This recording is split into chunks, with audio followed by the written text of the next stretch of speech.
Hello, hello, je suis ravie de vous retrouver pour cette guidance Oracle Astro des Capricornes et Ascendant Capricorne pour le mois d'août 2023.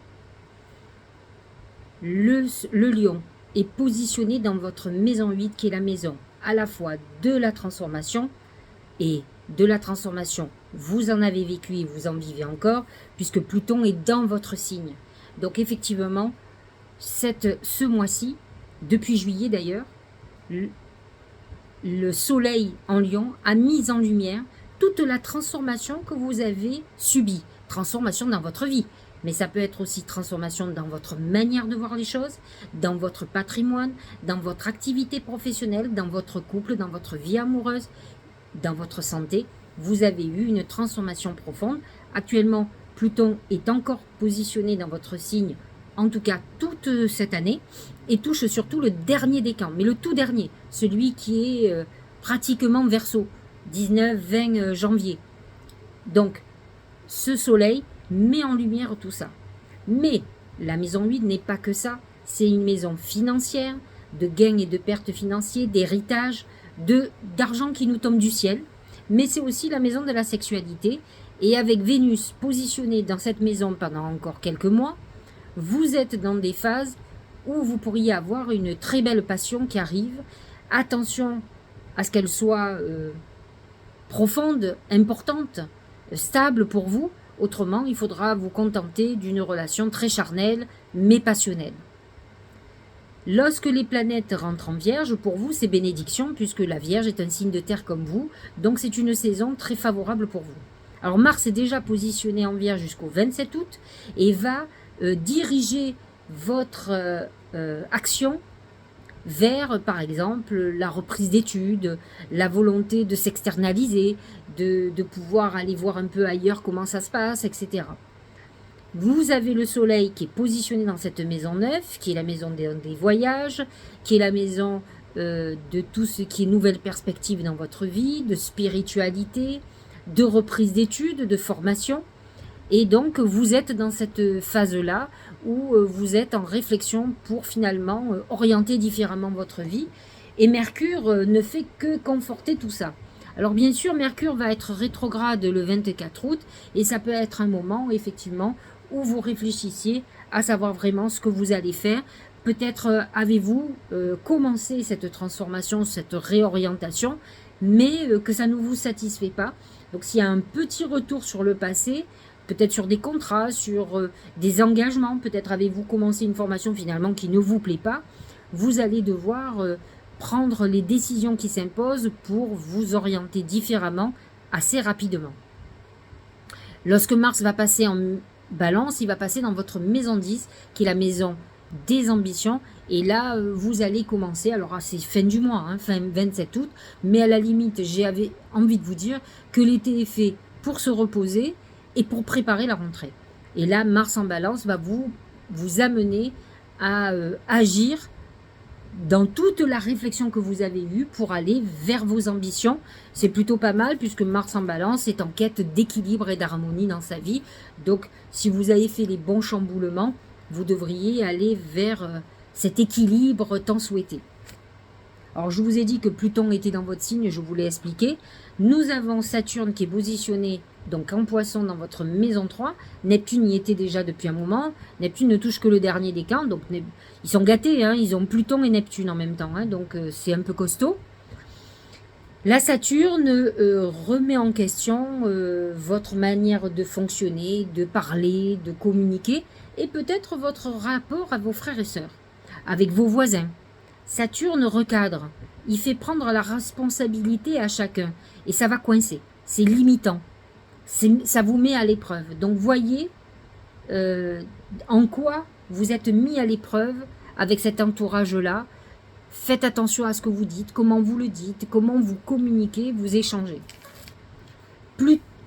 Chaque fois je dis Pluton, c'est le bélier positionné dans votre maison 4, et là il y a le nœud karmique qui est là, qui est là pour, comment dirais-je, vous amener à vivre une expérience karmique familiale. Donc, effectivement, vous allez voir comment certaines choses vont se passer Qu'est-ce que vous avez à comprendre au niveau de la famille, au niveau du karmique? Là aussi, ça ne touche que le dernier décan des Capricornes. Bien sûr, beaucoup de Capricornes sont souvent sentimentalement avec des béliers. Et ça doit leur faire comprendre quelque chose, puisque de toute façon, c'est obligatoirement compliqué. Et que finalement, ils les font rentrer dans leur vie, dans leur famille, puisque c'est souvent la mère ou le père de leur enfant, ou de leurs enfants. Et donc, à un moment donné, ils vont être confrontés justement à la leçon de vie. C'est pas tout de dire cette personne ne me convient plus, c'est de comprendre pourquoi elle me convient pas et ce qu'elle a appuyé dans notre vie, où le doigt a fait mal. Qu'est-ce que c'est que nous devions comprendre, pourquoi ça ne fonctionnait pas. À vous de voir. Vous le savez, Jupiter en taureau est une très bonne chose pour vous, positionné dans votre maison 5. Il a rejoint Uranus qui est déjà là depuis longtemps. Jupiter, c'est l'amour, c'est les enfants, c'est le spectacle, c'est tout ce qui est créatif, artistique, mais c'est aussi la chance. Et une chance qui est plus financière qu'autre chose, c'est les coups de bol au jeu, ou des opportunités qui vous tombent et qui vous amènent un coup de bol terrible. Jupiter est très bien positionné pour vous, et là, effectivement, ça va toucher premier, deuxième décan. Vous êtes dans une bonne configuration, et là, toutes les planètes en Vierge font une harmonie très importante avec Jupiter en taureau. Donc, vous êtes très favorisé, un très bon mois, certainement août et septembre, puisque la Vierge continue sur septembre. Donc, sachez que vous êtes dans des périodes très importantes pour avoir des coups de bol et pour construire sur l'avenir, sur des bases très solides, tout ce que vous allez vouloir. Nous avons une pleine lune en Verseau. Alors, Verseau qui est positionné dans notre maison 2, qui est sur l'axe financier, 8-2.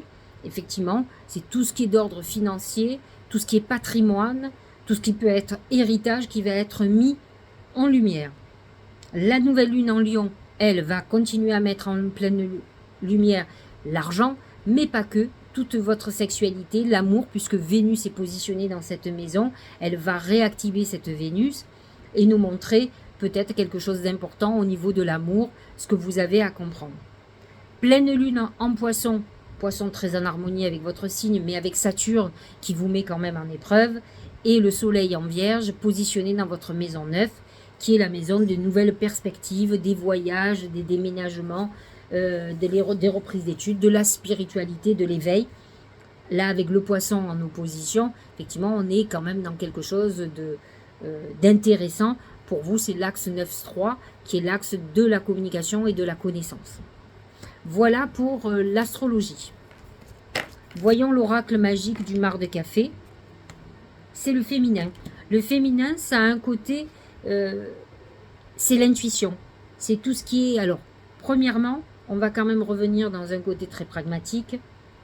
Si vous avez la femme, c'est que peut-être vous aurez ce mois une problématique avec une femme en particulier.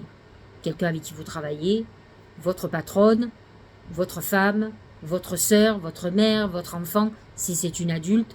Donc, ça peut concerner les Capricornes, une problématique avec quelqu'un de féminin. Comme vous pouvez avoir des problématiques par rapport à votre féminité, sexualité ou autre.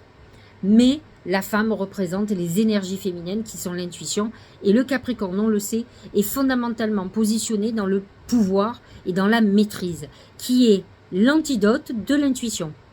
Alors, vous pouvez réussir fortement si vous laissez sortir votre sensibilité, parce que le Capricorne a tendance à s'enfermer dans une carapace très importante pour ne laisser apparaître que de la froideur, alors qu'à l'intérieur, il y a énormément d'intuition et d'émotion.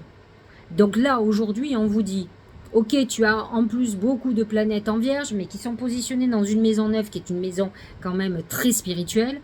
Utilise ce côté pragmatique et modère-toi, utilise aussi ton intuition, car ces deux outils sont indispensables au succès. Si ce n'est que l'un ou que l'autre, vous êtes en déséquilibre, donc sachez-le, et là, c'est ce qu'on vous demande. Au niveau professionnel, c'est le chien.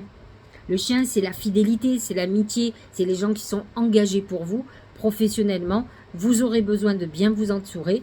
Peut-être aussi, attention, est-ce la problématique, peut-être avez-vous une femme professionnellement qui est une amie et qui vous trahit ou qui vous pose problème. Ça peut être aussi ça le thème du mois, mais ça peut être aussi le besoin de demander de l'aide aux autres, peut-être effectivement, peut-être même une femme qui va beaucoup vous aider, ou un homme qui est plutôt homosexuel, qui pourrait vous aider fortement dans vos activités professionnelles ou financièrement.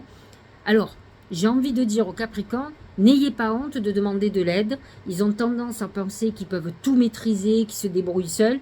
Et en fait, on a tous besoin de quelqu'un. Donc, sachez-le, c'est quand même au goût du jour. C'est le côté d'aide qui sort fortement. La maison 3 est une maison d'amis et peut être justement ce Saturne, l'épreuve de l'amitié, mais aussi quelqu'un peut-être un peu plus âgé que vous ou qui a plus de sagesse, qui pourrait vous donner de bons conseils et vous aider à avancer. Au niveau de l'amour, c'est l'abondance, c'est le trésor. Alors vous allez me dire, je préférais ça juste avant au travail. Oui, ça peut concerner aussi, mais c'est l'abondance d'amour. Vous en avez peut-être besoin. Vénus dans votre maison 8 peut amener une grande passion. Ça ne veut pas dire que ce soit une grande histoire d'amour, mais je vous le souhaite. Vénus, la maison 8 est une maison profonde, donc vous rentrez dans une phase où vous allez avoir un gros truc amoureux, et donc il va vous combler totalement.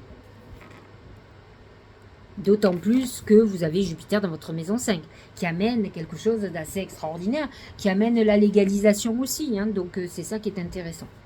Au niveau de la santé, c'est beaucoup moins bon. C'est l'hiver, c'est l'arbre nu, c'est la destruction de santé. Alors, faites très attention.